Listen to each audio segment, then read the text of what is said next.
በስመ አብ ወወልድ ወመንፈስ ቅዱስ አሐዱ አምላክ አሜን። በክርስቶስ ክርስቲያን በወልድ ውሉድ የተሰኛችሁ የልዑል እግዚአብሔር ቤተሰቦች እንደምን ዋላችሁ? አሜን። መመስገን የባህሪ ገንዘቡ የሆነ አምላካችን ስሙ ዛሬም ዘውትርም በፈጠረው ፍጥረት አንደበት ሁሉ የተመሰገነና ከፍ ከፍ ያለ ይሁንልን። አልፋና ኦሜጋ አንተ የዓለም ንጉሥ እንባችን እንዳብሰው ናልን ጌታ ኢየሱስ አምላካችን ማረን በምሕረት እየን ባለቀስነው እንባ በንስሐ እንዳን እያለን የንስሐ መዝሙር በአንድነት እናመስግን። አልፋና ኦሜጋ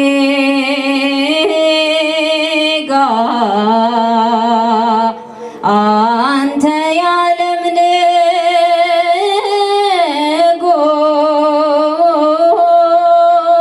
ንጉሥ እንባችንን ዳብሰው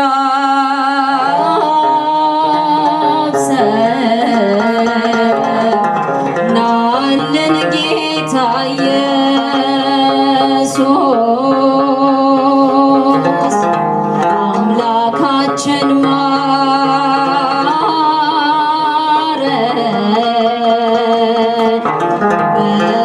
በምሕረት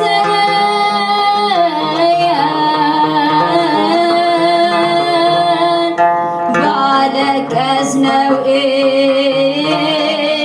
እንባ በንስሐ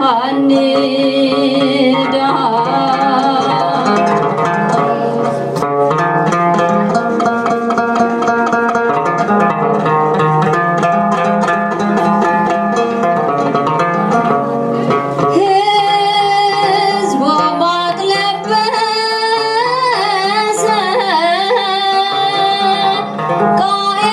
ቃኤሎች በረቱ አቤሎች ተገለው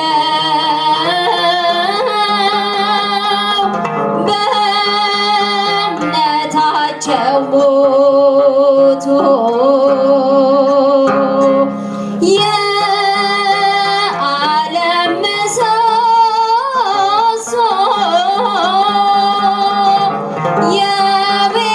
የቤታችን ዋልታ ጌታ ሆይ ታደገን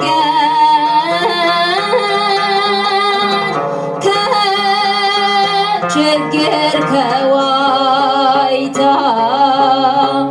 አልፋና ኦሜጋ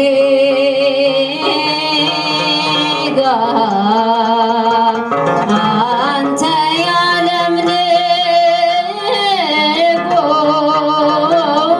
ንጉሥ እንባችንን ዳብሰው ናልን ጌታ ኢየሱስ አምላካችን ማረን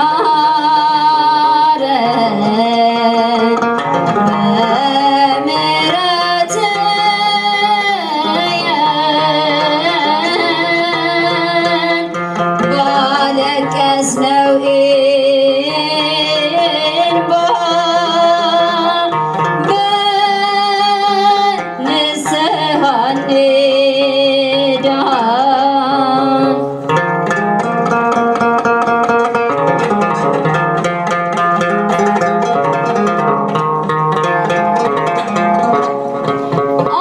አንዱ አንዱን ጠላ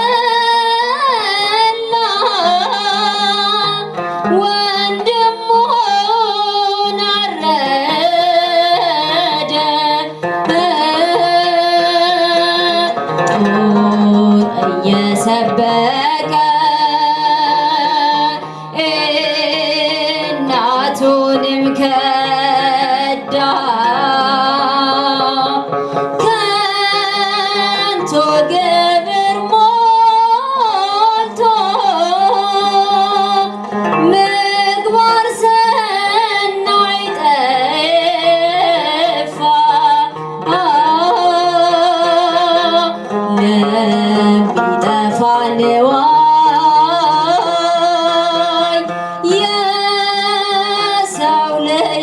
የገፋ አልፋና ኦሜጋ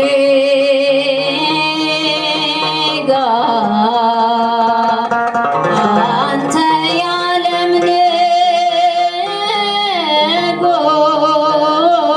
ንጉሥ እንባችን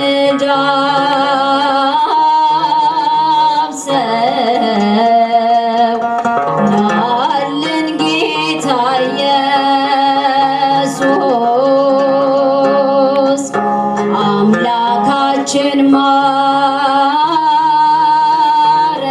ማረን በምሕረት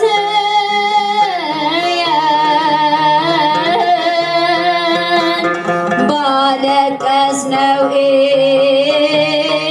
እንባ በንስሐ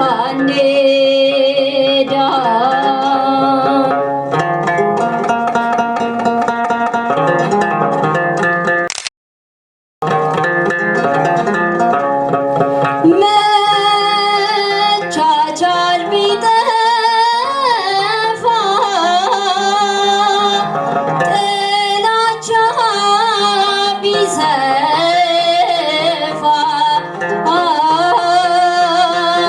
እናትም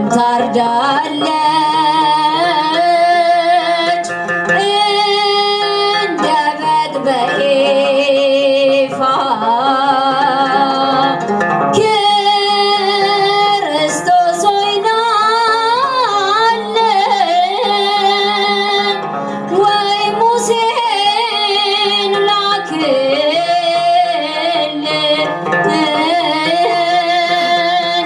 ይህንን ፈተና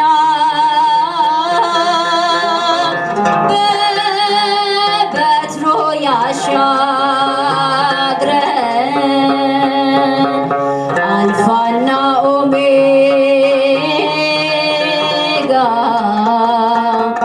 አንተ የዓለም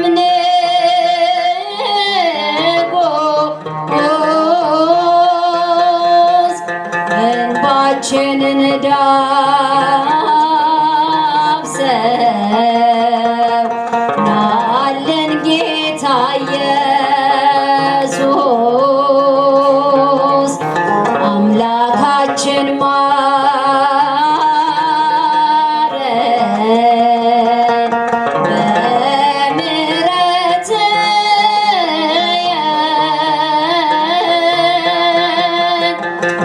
ባለቀስነው እንባ በንስሐ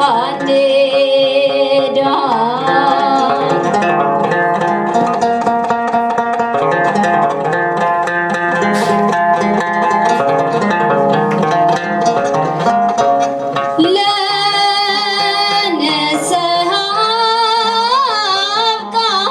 አብቃን ለመንግሥት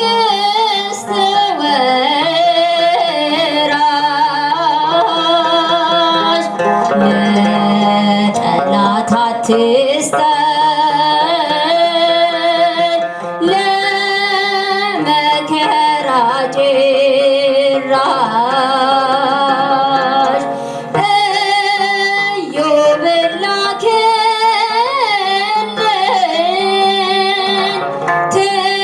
ትዕግስቱን እንማር ጻድቃንን ላክልን ጌታችን እግዚአብሔር አልፋና ኦሜጋ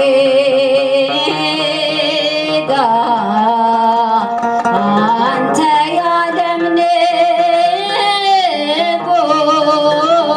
ንጉሥ እንባችንን ዳብሰው ናልን ጌታ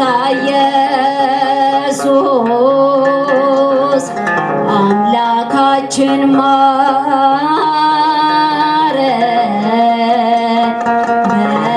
በምሕረት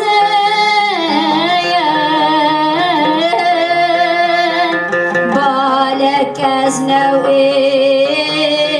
እንባ በንስሐ እንዳን ኡፋተ ወርቄ ኡፋቴ ጎንፎል ፌናን ፋያምቴ ሚርጋኤል መሼ ከንጀርቱ አረጎፍታ ጃለተምቱ ኡፋተ ወርቄ ኡፋቴ ጎንፎል ፌናን ፋያምቴ ሚርጋኤል መሼ ከንጀርቱ አረጎፍታ ጃለተምቱ ኢፋንጎ ተምቴቴ ሞርጄ ጎርገቴ ሙለቴ ኦርጄ ሰሜራ ቲፍቴ ጃዌች እንደንደኘ በሌ ሱዳፌ ሰመኤ ሁነ ዋቀዮቱ ዳፍተሬ ጃዌች እንደንደኘ በሌ ሱዳፌ ሰመኤ ሁነ ዋቀዮቱ አያነሽ ዳፍተሬ ኡፋተ ወርቄ ኡፋቴ ጎንፎል ፌናን ፋያምቴ ሚርጋኤል መሼ ከንጀርቱ አረጎፍታ ጃለተምቱ ኢልሚሼ ቶኬቼ ጃላላን ሁንዱ ኡመሚቴ ቤታዲነ ጀላ ቦጆዳን ከቦ ሆጂያቴ ዴሴ በዳስቴቴ ኤጆሌ አዳሜ ወዳ ዱባቾተ ኬሳ ኦሞመቲ ማርያማታ ዴሴ በዳስቴቴ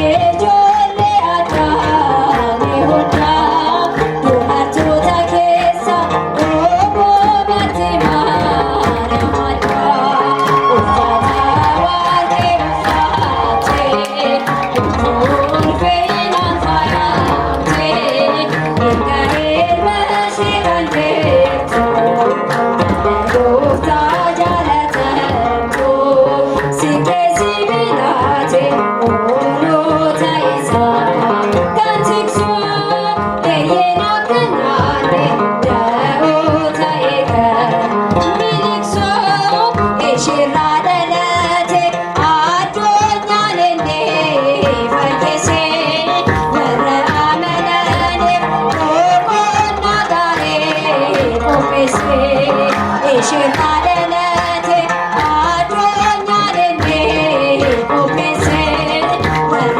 አመነኔ ኦቆና ጋሬ ወርቄ ኡፋቴ ጎንፎል ፌናን ፋያምቴ ሚርጋኤል መሼ ከንጀርቱ አረጎፍታ ጃለተምቱ ኡፋተ ወርቄ ኡፋቴ ጎንፎል ፌናን ፋያምቴ ሚርጋኤል መሼ ከንጀርቱ አረጎፍታ ጃለተምቱ አብይ ጾም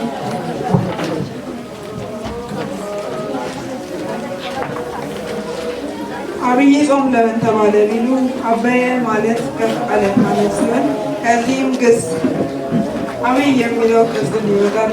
አብይ ጾም አብይ ማለት ከፍ ያለ ጥልቅ ማለት ነው። አብይ ጾም የተባለበት ምክንያት ጌታችን መድኃኒታችን ኢየሱስ ክርስቶስ የጾመው ጾም ስለሆነ፣ ሁለተኛው በቀኑ ቁጥር ከሌሎች አጽዋማት የሚበልጥ ስለሆነ፣ ሶስተኛው ሶስት ታላላቅ ፈተናዎችን ያለፈበት ስለሆነ፣ እንዲሁም ትዕቢት፣ ስስት፣ ፍቅረ ነዋይ ድል የተመቱበት ስለሆነ ነው። በቤተክርስቲያን ስያሜ መሰረት በአብይ ጾም ውስጥ የሚውሉ ሰንበተ እያንዳንዳቸው ትርጉም አላቸው። ዘወረደ አብይ ጾም የመጀመሪያው ሰንበት ጽዮን ይባላል። የአብይ የጾም የመጀመሪያው ሰንበት ይህም ቅድመ ዓለምን የነበረ ዓለምን ፈጥሮ የሚኖርና አልፋ ኦሜጋ ከሰማይ መውረድ ከእመቤታችን ከቅድስት ድንግል ማርያም የተወለደ መሆኑ የሚወስደውን የምልክት ስያሜ ነው። ሁለተኛው ቅድስት ይባላል። ይህ ሁለተኛው ስያሜ ሲሆን የተባለበትን ምክንያት ስለ ዕለተ ሰንበት ቅድስት ስለሚውል ነው። እንዲሁም ይህ ዕለተ እግዚአብሔር የተባለች የሰንበተ ክርስቲያን ቅድስናን ያመለክታል። ምልክቱም የዚች ዕለት ጌታ እርሱ እግዚአብሔር ነው እና ስለዚህ ቅድስት ተብላለች። ምኩራብ ይህ የሶስተኛው ሳምንት ስያሜ ሲሆን በዚያ ሰንበት በጌታ በመዋዕለ ትምህርቱ በምኩራብ ገብቶ የሚያስተምሩ ይነግረናል። እንዲሁም ይቺ ዕለት መድኃኒታችን ኢየሱስ ክርስቶስ በምኩራብ ገብቶ እንዳስተማረ የሚያስቡበትን ዕለት ነው። ምኩራብ ማለት የቤተ አይሁዳን የጸሎት ቤት ነው። አራተኛው መጻጉዕ ይባላል። ይህ አራተኛ ሰንበት መጠሪያ ሲሆን ይህ ዕለት ጌታችን አምላካችን መድኃኒታችን ኢየሱስ ክርስቶስ ድውያንን መፈወስን፣ ዕውራንን ማውራቱ፣ ለምጽዋት መልካሙን ማንጻቱ፣ ሽባውን መተርተሩ የሚያወሳ መዝሙር የሚዘመርበት እንዲሁም ድንቅ ታምራትን ገቢረ ታምራትን ያደረገበት ዕለት ነው። ደብረ ዘይት ይህ የሳምንት መጠሪያ ሲሆን ይሄ የዕለት ጌታችን መድኃኒታችን ኢየሱስ ክርስቶስ በደብረ ዘይት ተራራ ላይ ሆኖ መጻቱን እንዳስተማረ የሚወስንበት ሰንበት ነው። ደብረ ዘይት ማለት ወይራ የበዛበት ተራራ ማለት ነው። ይህ የስድስተኛው ሳምንት ሰንበት ስያሜ ሲሆን ይህ ዕለት ለጌታው ታማኝና በጎ የሆነ ባሪያ ወደ ጌታ ደስታ ግባ ብሎ የተናገረበት ዕለት ነው። ደብረ ዘይት ይህ አምስተኛው ሰንበት መጠሪያ ሲሆን ይሄም ዕለት ጌታችን መድኃኒታችን ኢየሱስ ክርስቶስ በደብረ ዘይት ተራራ ላይ ሆኖ ነገረ መጻቱን እንዳስተማረ የሚወስንበት ሰንበት ነው። ስምንተኛው ሆሳዕና ይባላል። ይህ የስምንተኛው ሳምንት መጠሪያ ሲሆን ይህ ዕለት በነቢዩ በዘካርያስ ላይ የተጻፈው ትንቢት ይፈጸም ዘንድ ጌታችን መድኃኒታችን ኢየሱስ ክርስቶስ ላይ የተጻፈው ትንቢት ይፈጸም ዘንድ ጌታችን መድኃኒታችን ኢየሱስ ክርስቶስ በአህያና በነጭ ፈረስ ላይ ተቀምጦ ሆሳዕና በአርያም ሆሳዕና ለዳዊት ልጅ ተብሎ እየተመሰገነ ወደ ቤተ መቅደስ መግባቱ የሚታወስበት ዕለት ነው። ሆሳዕና ማለት እባክህ አሁን አድን፣ አሁን ባርክ ማለት ነው። በሰሙነ ሕማማት ጸሎት አስተርእዮ ስለማይፈጸም ጸሎትን ፍታትና አስተርእዮ የሚደረገው በዚህ ዕለት ነው። ጾሙን የበረከት ያድርግልን። አቤት የት ነበርሽ? ፈልግሽ ነበር። እንካ ሰላምታ እንጫወት። ደስ ይለኛል። እንኪ ሰላምታ በምትያ በማስንቆ እና ለማስንቆ ለሰው ይበጀዋል መኖር በቤቱ ፈጣሪውን አውቆ። ሰላምታ በከበሮ ዘመንም ሕይወትም አምሮ ይቀየራል ከአምና ዘንድሮ። እንኪ ሰላምታ በደውል መሆን ያስፈልጋል የዋህ እንደ ርግብ ብልህ እንደ እባብ። እንካ ሰላምታ በጽላት ለተዋሕዶ እናት ለቅድስት ቤት በረከት ሆነላት። ሰላምታ በሰረገላ ፊተኞች ስንባል እንዳንሆን ዋለኛ መትጋት ያስፈልጋል ከእንግዲህ በኋላ። እንካ ሰላምታ በጉልላት የቅዱሳን ጸሎት ምልጃ በረከት ትልቅ ዋጋ አላት። ሰላምታ በጧፍ አይዞ በርታ ተነስ አምላኪ ይመራልሃል የሕይወትን ሰልፍ። እንካ ሰላምታ በሻማ ምልጃ ጸሎታ ሁሌም አይለየን የሰማዕቷ አርሴማ። ወስብሐት ለእግዚአብሔር።